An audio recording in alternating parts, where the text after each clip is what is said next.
Mapagpalang araw po sa ating lahat and welcome po to our 365 Daily Devotion. At yung araw po, pag-uusapan po natin is paano lumalim sa Biblia. So ito na po yung huli po nating special series po, 10 out of 10. And now, ang tatalakayan po natin is the New Covenant Community or Assembly of Christ.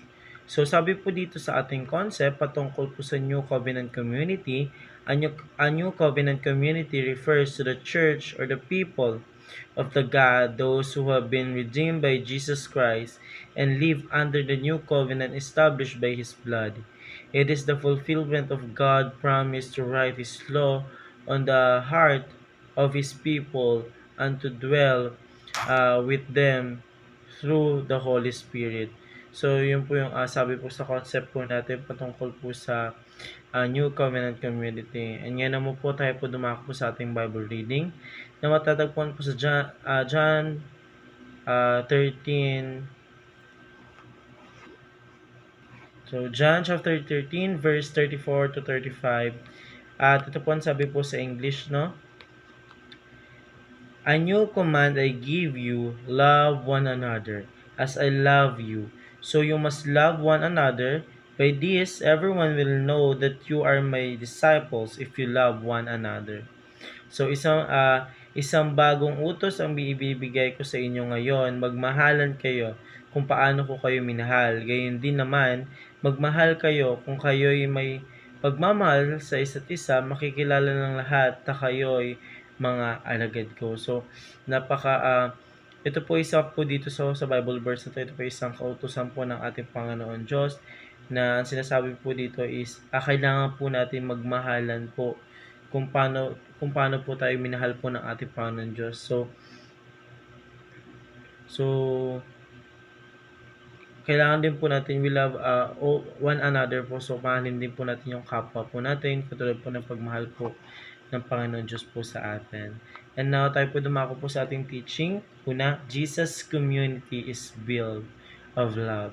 So ang ating Panginoon Diyos po, si Jesus Christ po yung naging way po para mas makita po ng ating Panginoon Diyos yung tunay na pagmamahal po na binigay po sa atin ng Panginoon Diyos Ama na matagal na po nating hindi po nakikita.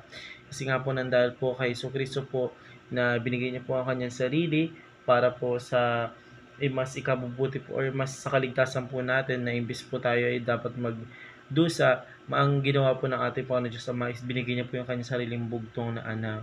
So kahit yung mga asawa or kahit anong relatives meron po tayo, kapag tinanong mo kung ready po ba sila mamatay sa atin, ang sagot nila kagad dyan is no. But sa pamagitan po ng Diyos Ama, wala po, hindi po siya nagdalawang isip na ibigay po ang kanyang sariling anak po para po mag-build po ng love po pagdating po sa community or pagdating po sa ating mga anak niya.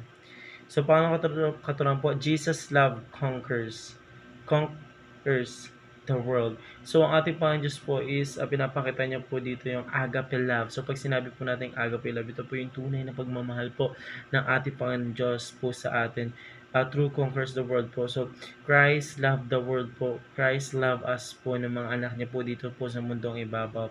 Walang sino man po ang magiging kapantay po ng ating Panginoon Diyos pagdating po sa pagmamahal po dito po sa mundo po or sa kanya po mga anak. So pangatlo po, Jesus marching army is band for victory.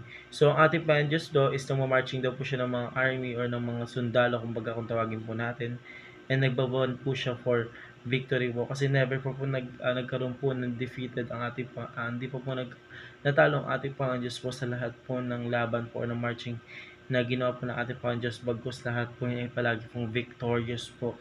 Palagi po yung ang kinalalabasan po ng resulta is panalo po.